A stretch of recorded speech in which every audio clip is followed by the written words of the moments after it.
Sudah. Sudah ya? Baik, Iya. sudah. Ada yang tidak hadir hari ini? Ada. Siapa sih? Lurah Sadiqun. Ada alasan? Dengan Fendi Moga. Dengan siapa? Fendi Moga. Baik, sudah. Oke, jadi hari ini hari pertama kita masuk di semester 2 ya. Ini semester penentuan naik kelas. Tetapi hari pertama ini Ibu tidak masuk ke materi, tetapi ini hari kita buat kesepakatan kelas ya. Kita akan buat secara bersama-sama kesepakatan kelas kita. Tapi sebelumnya Ibu minta kamu pikirkan kira-kira kelas yang kamu impikan itu kelas yang seperti apa, muridnya seperti apa, kalian harus seperti apa. Bisa membayangkan kelas yang bagus, yang ideal seperti apa, iya toh? Bisa ya? Jadi di sini Ibu sudah tuliskan ada impian dan ada kesepakatan. Nanti kita buat kesepakatan kelas di sini yang akan kita sepakati dan akan kita jalankan selama semester ini ataupun selanjutnya jika itu baik ya. Oke. Dan mungkin hal yang pertama kalian pikirkan dulu kelas impian itu seperti apa. Ibu akan bagikan sticky notes.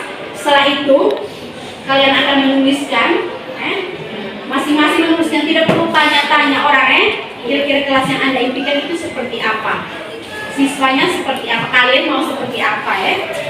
Oke. Baik, sudah. Ini Ibu bagi kalian ini, nanti tolong dibagi satu-satu.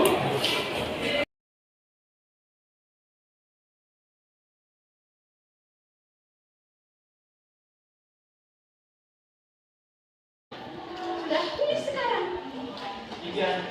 Iya, impian kelas impian apa?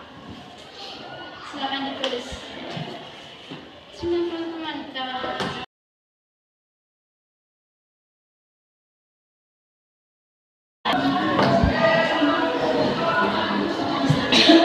kalau ada yang sudah tinggal tempel di sana. Nanti sudah kita begitu lagi sama.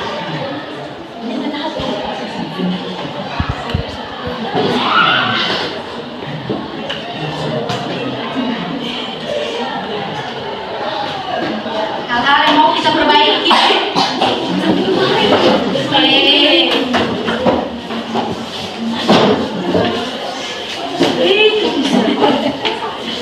Bisa tuh terbalik gitu.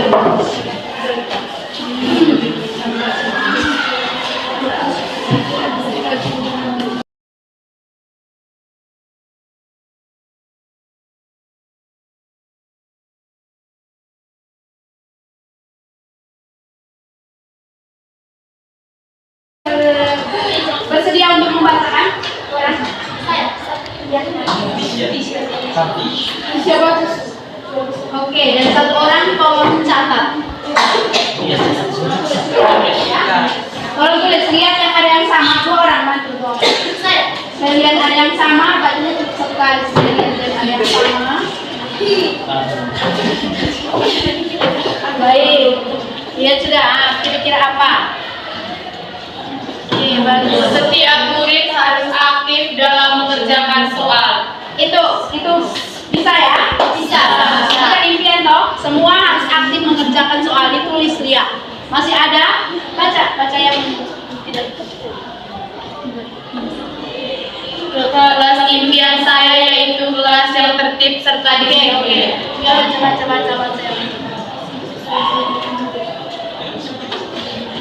Semua siswa-siswi saling bekerja sama dalam mengerjakan tugas yang diberikan. Oke, kerjasama. Ya, kerjasama kerja dalam kelompok, bagus.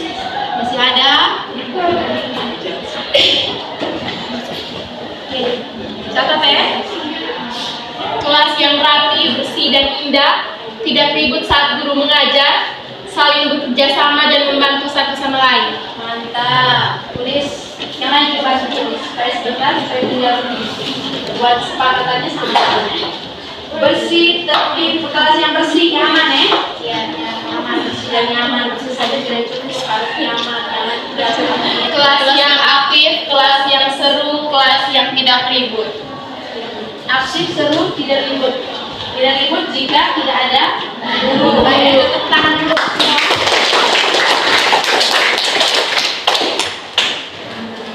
Sudah? Selanjutnya dari apa yang coba minta Lia bacakan dulu secara keseluruhan, secara garis besarnya. Oke, silakan. Yang pertama, semua harus aktif dalam mengerjakan soal. Yang kedua, tertib dan disiplin. Yang ketiga, semua siswa-siswi bekerja sama dalam mengerjakan tugas.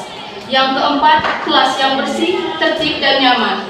Yang kelima, kelas yang harmonis, ramah tamah dan saling berbagi. Yang keenam, selalu kompak dan aktif dalam tanya jawab. Yang ketujuh, rajin dalam mengerjakan tugas. Masih ada yang kurang? Menghargai tadi ada? Saling menghargai, artinya saling menghargai ya. Baik itu siswa maupun siswa-siswa. Yang kedelapan, aktif, seru dan tidak ribut. Yang kesembilan, selalu berteman dan tidak ada perpecahan. Terima kasih untuk Sang Pemberi Kuasa karena sudah mengizinkan kami, karena atas izinnya hari ini kami dapat mengadakan sharing group di sini.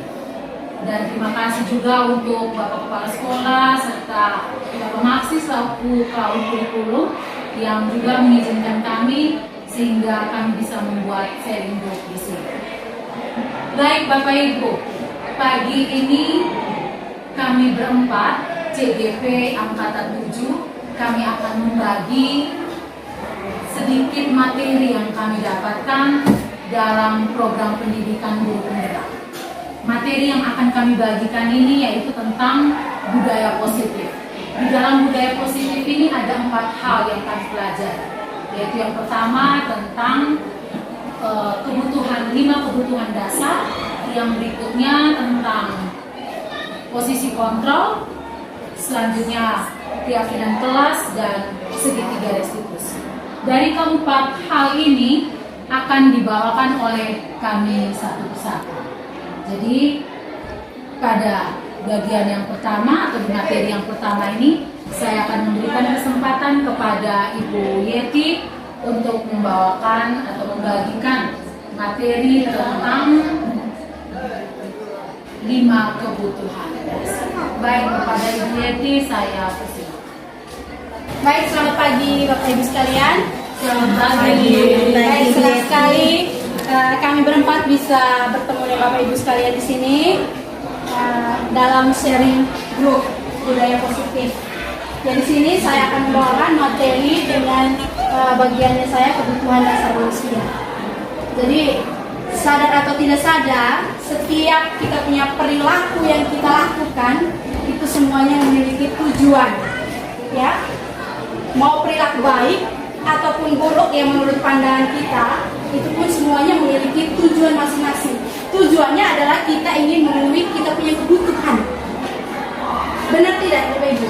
Benar. Benar ya.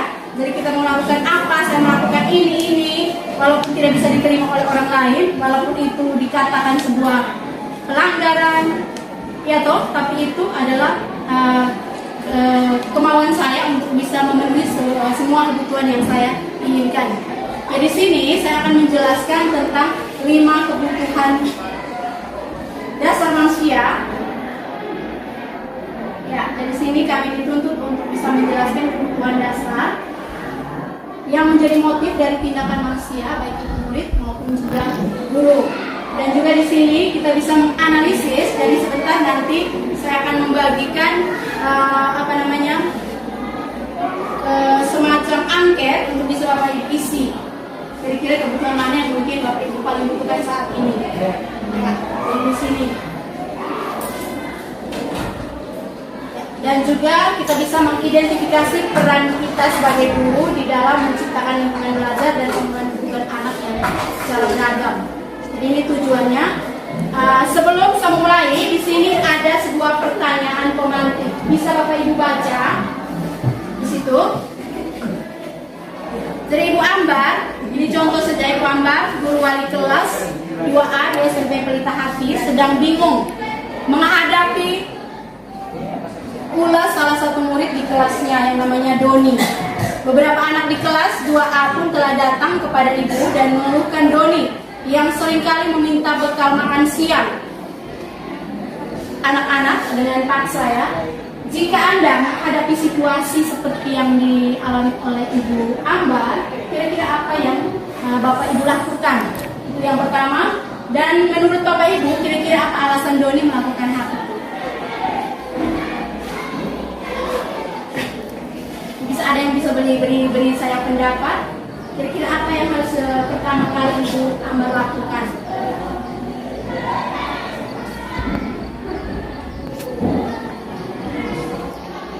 Ya, baik Bapak Ibu, ada yang mau berpendapat silakan. Ibu Indris. Ya, dari saya mungkin yang ketika saya di posisinya Ibu Ambar, saya akan memanggil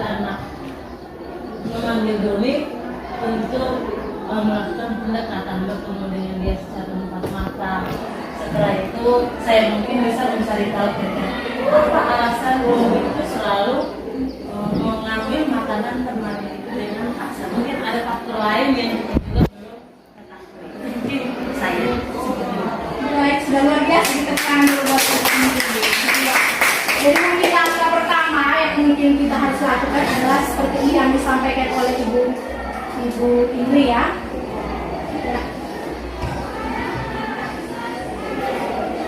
Bisa dibaca. Lanjut terus. Ya.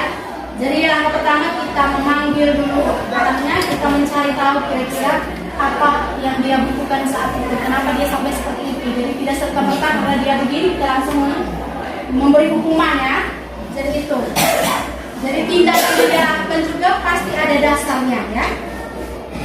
Jadi di sini ada 5 kebutuhan yang memang harus dipenuhi oleh kita, baik itu murid maupun guru. Itu ada 5. Yang pertama itu adalah kebutuhan akan bertahan hidup. Ya. Jadi kebutuhan ini jika Bapak Ibu baca, kebutuhan ini adalah kebutuhan yang paling mendasar, yang paling pokok, yang sifatnya fisiologi untuk bertahan hidup, misalnya kebutuhan akan kesehatan, akan rumah, akan makanan. Jadi apa yang dilakukan si Doni itu juga memenuhi kebutuhan, tujuannya untuk memenuhi kebutuhan untuk bertahan hidupnya ya. Jadi itu ada. Ya, jadi dari kasus itu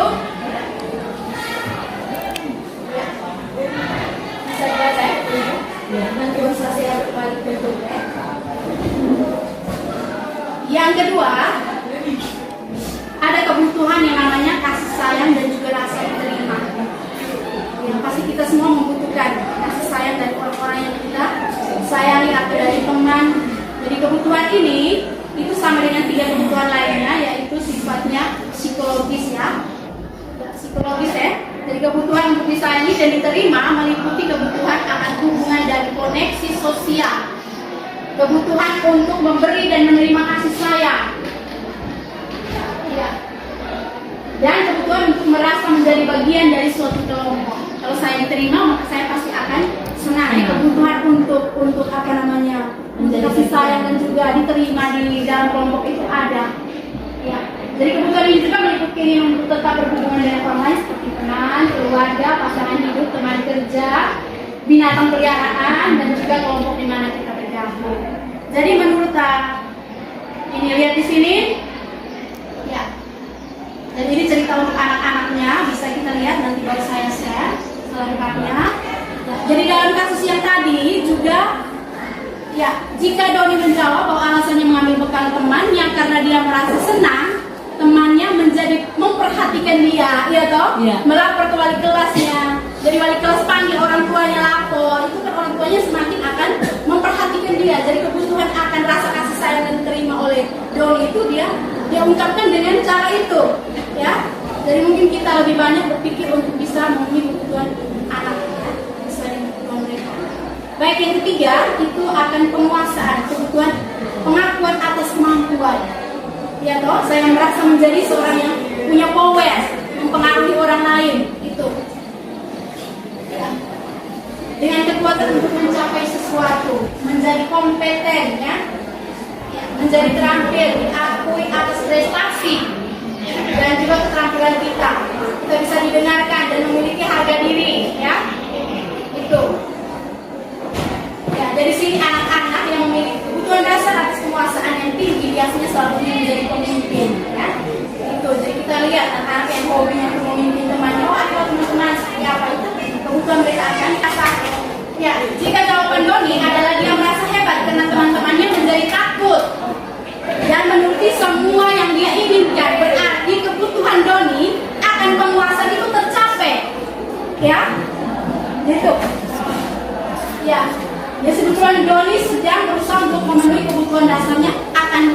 keleluasaan, dia menjadi power, jadi teman-temannya merasa takut dan mengikuti.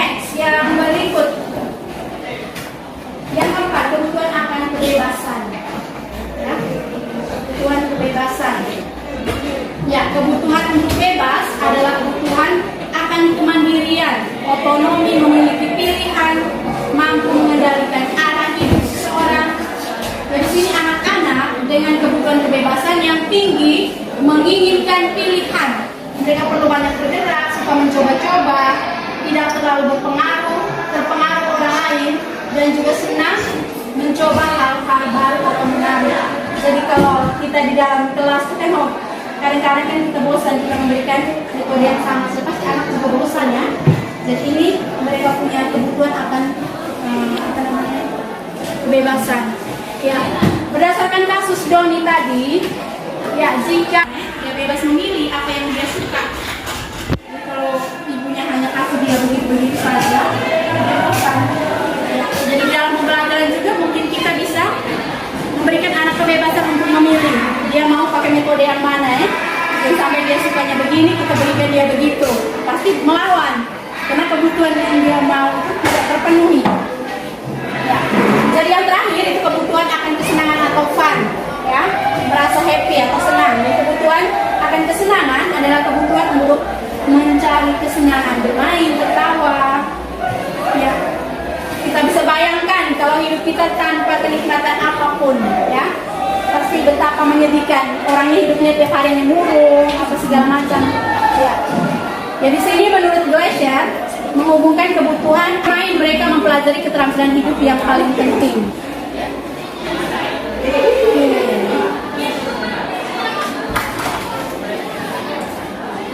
Semua orang senantiasa berusaha untuk memenuhi kebutuhannya dengan berbagai cara. Bila mereka tidak bisa mendapatkan kebutuhannya dengan cara yang positif, mereka bisa melanggar aturan atau melakukan hal-hal yang tidak sesuai dengan nilai-nilai kebajikan. Seorang murid yang tidak begitu berhasil secara akademik, mungkin kebutuhannya akan penguasaan tidak terpenuhi di sekolah. Oleh karena itu, mungkin dia akan mencoba untuk memenuhi kebutuhannya akan penguasaan dengan mencoba mengatur orang lain di lapangan bermain, atau bahkan menyakiti mereka secara fisik. Ya, ada kenakalan anak-anak kita itu terlalu ada kebutuhan yang memang tidak terpenuhi. Jadi sebagai guru kita dapat melibatkannya dalam kegiatan yang memberikan peluang murid itu untuk membuat pencapaian yang ya, seorang yang tidak merasa diterima oleh teman-temannya, kebutuhannya akan tersayang dan rasa diterima tidak terpenuhi. Oleh karena itu dia mungkin akan memiliki satu pemandangan misalnya dari orang lain. Hal ini perlu kita lihat di anak-anak. Berarti kebutuhan ini tidak terpenuhi. Ya. Dan sebagai guru kita bisa membangun kepercayaan dan kedorongan dengan anak. Kita lebih dekat ke anak, mencari tahu apa yang dia butuhkan di situ. Dari 5 konsep kebutuhan dasar tidak hanya berlaku bagi anak-anak saja, namun juga berlaku bagi kita guru atau orang dewasa ya. Jadi dalam setting sekolah para guru atau pendidikan di sini ya, coba kita baca, dapatkah kita atau memprediksi kira-kira di mana yang memiliki kebutuhan dasar yang tinggi akan penguasaan? Kita masih bisa lihat ya toh, yang memiliki dia harus mempengaruhi orang lain yang lebih besar, akan kebebasan, akan kesenangan atau kasih sayang dan rasa diterima. Kebutuhan dasar mana yang sedang berusaha dipenuhi oleh guru ketika mereka melakukan sebuah tindakan tertentu? Ya, jadi bukan cuma murid saja, kita sesama guru juga harus saling memperhatikan. Kira-kira teman saya ini membuat begini, pasti ada kebutuhan yang harus dia penuhi ya. Jadi mungkin kita sesama teman juga harus saling mengingatkan satu sama lain ya, harus saling bisa berbagi. Ya, kalau begitu apa yang dapat kita lakukan oleh seorang pemimpin sekolah? Jadi kita juga bisa menjadi pemimpin sekolah, bukan cuma kepala sekolah ya. Kita pemimpin juga untuk anak ya, untuk teman-teman kita. Jadi itu berdasarkan 5 kebutuhan dasar ini dalam rangka mewujudkan lingkungan dan budaya positif di sekolah. Ya, ini mungkin terakhir, Glaser itu menyatakan bahwa kapasitas untuk berubah ada di dalam diri kita sendiri. Ya.